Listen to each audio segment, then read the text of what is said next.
Hello dear student, NCERT example series में आपका हार्दिक स्वागत है। चलिए डिस्कस करते हैं कुछ important NCERT example. Question number 66 में हमें पूछा गया है एक interesting question regarding the function of enzymes. चलिए डिस्कस करते हैं। Question number 66, name the correct substrate for the following enzyme. Okay, so friend हमें यहाँ पे सबस्ट्रेट्स को आइडेंटिफाई करना है। Substrates means the substance on which the enzyme act, उसको कहा जाता है substrates। तो हमें यहाँ पे कुछ एंजाइम्स के नाम दिए गए हैं, तो हमें आइडेंटिफाई करना है कि वो एंजाइम कौन से सब्सटेंस पे एक्ट करते हैं, यानी कि उनका सबस्ट्रेट। चलिए देखते हैं। सबसे पहला वाला एंजाइम है trypsin. So friend, trypsin digest the proteins, है ना, यानी कि वो प्रोटीन्स के ऊपर एक्ट करते हैं। तो ट्रिप्सिन का जो सबस्ट्रेट होगा वो होगा proteins. The second one is amylase. हमें पता है कि एमाइलाइज जो होता है वो स्टार्च के ऊपर एक्ट करता है, तो इसी की वजह से the enzyme amylase have the substrate starch. The third one is pepsin. Pepsin act and proteins, so pepsin का जो सबस्ट्रेट होगा वो protein. And the last one is lipase. Okay, so lipase जो होता है फ्रेंड वो इमल्सिफाइड फैट्स के ऊपर एक्ट करता है ना। सबसे पहले क्या करता है, बाइल जो होता है जो कि लीवर से सीक्रेट होता है, it can convert the fat into simple molecules, it is called as emulsification। और ये जो emulsified fat होता है फिर इसके ऊपर ऐड करता है ये लिपाज। तो चलो रिवाइज करते हैं। ट्रिप्सिन प्रोटीन्स यानी कि peptides, amylase starch, pepsin proteins, lipase emulsified fat. तो this is all about question number 66। Friends, हमें पता ही है कि जो वेन्स होती है it carries the deoxygenated blood and जो आर्टरीज होती है it carries the oxygenated blood. Question number 67 में हमें पूछा गया है why the walls of veins is thin as compare to walls of arteries. चलिए डिस्कस करते हैं। Question number 67, why do veins have thin walls as compare to arteries. Okay friend, हमारे body के अंदर दो प्रकार के वेसल्स होती है, एक होती है arteries and second one is veins. Arteries जो होती है वो ऑक्सीजनेटेड ब्लड कैरी करती है और वेन्स जो होती है वो डीऑक्सीजनेटेड ब्लड कैरी करती है। ओके, ये आर्टरीज ऑक्सीजनेटेड ब्लड कैरी करती है, so it transport blood from heart to the other body parts. और वेन्स जो होती है वो डीऑक्सीजनेटेड ब्लड कैरी करती है, so it transport blood from body parts to the heart. इस प्रकार का उनका फंक्शन होता है। तो अगर हमें उनका फंक्शन पता है तो हम आसानी से इसका आंसर दे सकते हैं। So friend, these arteries are thick walled blood vessels which carry blood from heart to all parts of the body and they have thick walls because the reason is that the blood emerges from heart under high pressure. Arteries जो होती है वो from heart to all body parts को blood transport करती है। तो heart जो होता है वो काफ़ी प्रेशर से ब्लड को पंप करता है। सो टू सस्टेन दिस प्रेशर, जो आर्टरीज होती है उनकी जो वॉल होती है वो होती है थिक, है ना। Second the point is that कि इसका अगर कंपैरिजन करते हैं वेन्स के साथ में, in comparison veins have thin wall. Veins की वॉल थीन होती है, क्यों? Because they carry deoxygenated blood from all parts of the body back to the heart and they do not need thick walls, क्योंकि blood flowing through them is no longer under high pressure. अभी जो blood होता है ना वो high pressure में नहीं होता है, उसके अलावा उसका प्रेशर इतना लो होता है कि वो रिवर्स जाने की भी चांसेस यहाँ पे होते हैं। सो इसी की वजह से वेन्स को तो वॉल्स भी यहाँ पे होती है, जिसके वजह से वो ब्लड का बैक फ्लो प्रिवेंट कर सकती है ना। तो this is the reason. Summarize करते हैं अभी। सो हम लोग यहाँ पे लिखेंगे कि arteries carry blood from heart to all body parts which have a high pressure, so therefore the walls of the arteries are thick. उसके बाद में हम लोग लिखेंगे कि veins carry blood from body parts to the heart and this blood do not have that much pressure. On the contrary, it have walls to prevent the backflow of the blood. So that's why the veins have the thin walls as compared to arteries. Question number 68 में हमें पूछा गया है what will happen if platelets are absent in the blood।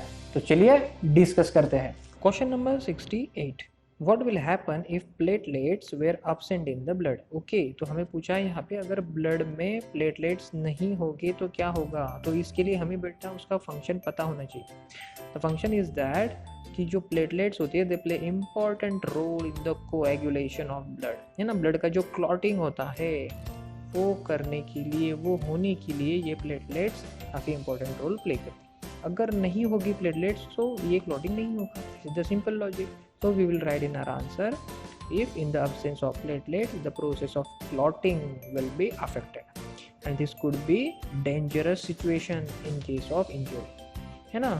So no blood coagulation would result in excessive blood loss and can prove fatal for the person। अगर हमें कुछ injury हो जाती है तो ब्लड क्लॉटिंग नहीं होगा अगर प्लेटलेट्स नहीं होंगे तो। So this is the answer of question number 68। तो हम लोग 68 में लिखेंगे if there were no platelets in our body then no coagulation will takes place, यानी कि no clotting of blood will takes place and it may be dangerous for the person। Question number 69 में हमें एक statement दिया गया है कि plants have a less energy requirement than that of animal। We have to explain this, so let's discuss it। Question number 69, plants have low energy needs as compared to animals, explain। Okay, so ऐसा क्यों होता है वो हमें explain करना है। So the logic is very simple. जितनी ज़्यादा लाइफ प्रोसेसेस की एक्टिविटीज़ होगी उतनी एनर्जी रिक्वायरमेंट ज़्यादा होगी, है ना।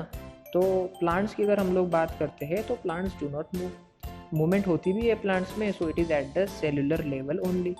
और अगर लार्ज प्लांट भी अगर होगा in a large plant body, होता क्या है, there are many dead cells like sclerenchyma and which are not involved in cellular function, है ना। it just provide the strength to the plant, so as a result it require very less amount of energy। so this is the reason कि plants को energy क्यों कम लगती है। और इसके साथ में अगर कंपेयर करते हैं एनिमल्स को, so on the other hand animals की अगर बात करते हैं तो they need more energy। why? because they move from one place to another in search of food। इसके अलावा भी कोई जो अदर एक्टिविटीज़ होती है जैसे कि मेटिंग, प्रीडेशन, शेल्टर, इसके वजह से उनको काफ़ी सारा मूवमेंट करना पड़ता है। So because of that the energy requirement is very high. So as compare to plant animals require more energy. This is the logic of this question. Question number 70 में हमें transportation of water in plants के बारे में एक interesting question पूछा गया है। उस क्वेश्चन में हमें ये बताया गया है we have to tell them that why and how water is continuously enter into the xylem of root। so let's discuss the logic of this question।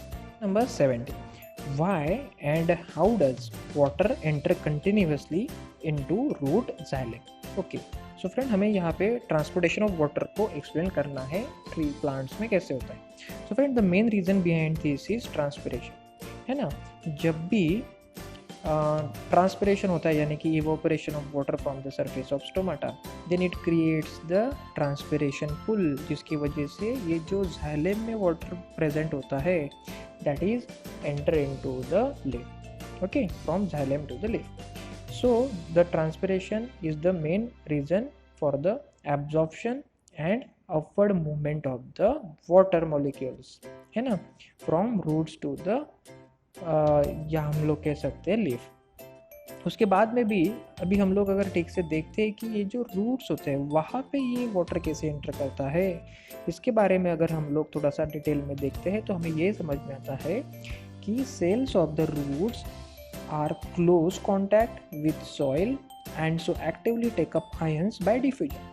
Okay, तो रूट्स जो होते हैं वो सॉइल से वो क्लोज कांटेक्ट में होते हैं और आयंस का यहाँ पे एक्सचेंज होते रहते हैं and the ion concentration increases inside the root and hence osmotic pressure increases. अगर अंदर आयन कंसंट्रेशन बढ़ता है तो ऑस्मोटिक प्रेशर भी बढ़ेगा एंड उसकी वजह से the movement of water from soil into root takes place continuously. मैं फिर से रिपीट करता हूँ इस लॉजिक को, ठीक से समझ लीजिए।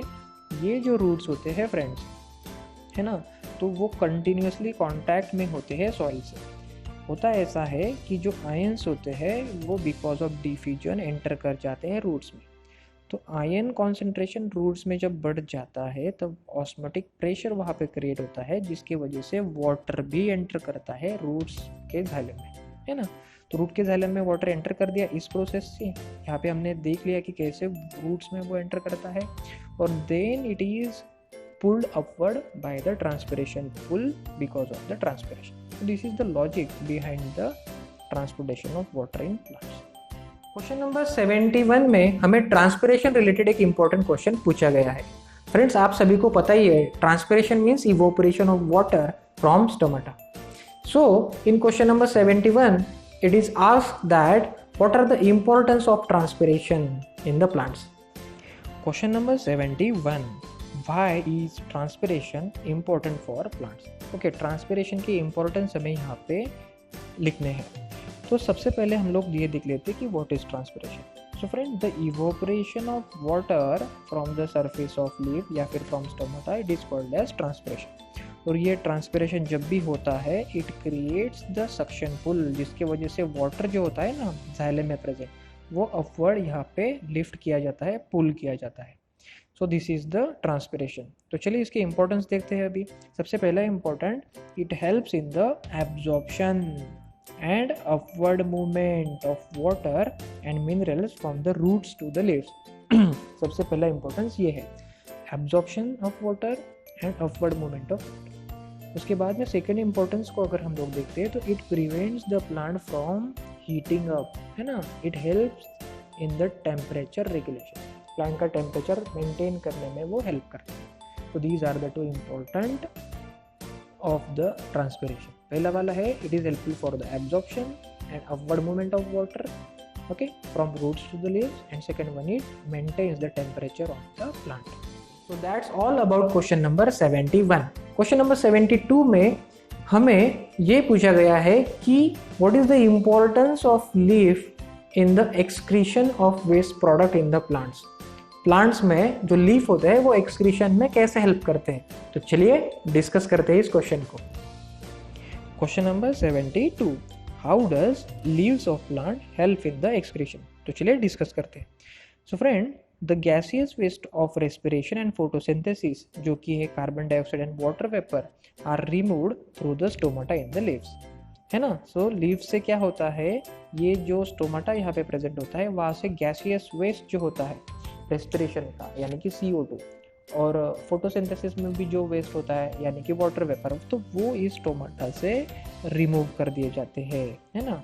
और सेकंड इम्पोर्टेंस इज दैट कि जो बहुत सारे प्लांट्स होते हैं वो क्या करते हैं कि जो वेस्ट मटेरियल होता है वो लीफ में जो मेसोफिल सेल्स और एपिडर्मल सेल्स होते हैं उसमें उनके जो वैक्यूल्स होते हैं उसमें स्टोर कर देते हैं। और जब ये लीफ उस प्लांट से डिटैच होता है या when it falls, the waste materials are also excreted along with the leaves. So इस तरीके से वेस्ट सब्सटेंसेस रिमूव होते हैं प्लांट से। रिवाइज करता हूँ मैं वंस अगेन। सबसे पहला हम लोगों ने देखा कि जो गैसियस वेस्ट होते हैं यानी कि carbon dioxide during the process of respiration and water vapour during the process of photosynthesis, तो इनको रिमूव करने का काम भी लीफ करता है थ्रू देयर स्टोमाटा। एंड दूसरी बात, जो फिर अदर वेस्ट सब्सटेंसेस होते हैं तो वो लीफ के अंदर जो मेसोफिल सेल्स होते हैं या फिर एपिडर्मल सेल्स होते हैं उनके वैक्यूल्स में उनको स्टोर कर दिया जाता है। और ये लीफ जब भी डिटैच होता है उस प्लांट से तब वो वेस्ट मटेरियल भी प्लांट से रिमूव हो जाते हैं। तो इस तरीके से हम लोग कह सकते हैं कि प्लांट हेल्प या फिर leaves help to the plants in the process of excretion. So friend, that's all about this short answer type question. आने वाले कुछ वीडियोस में हम लोग लाइफ प्रोसेस इस चैप्टर के long answer type question discuss करने वाले हैं जो एग्जामिनेशन पॉइंट ऑफ व्यू काफी इंपॉर्टेंट है। So don't miss that videos and please do not forget to subscribe our channel Toppers Coaching Class. Thank you so much.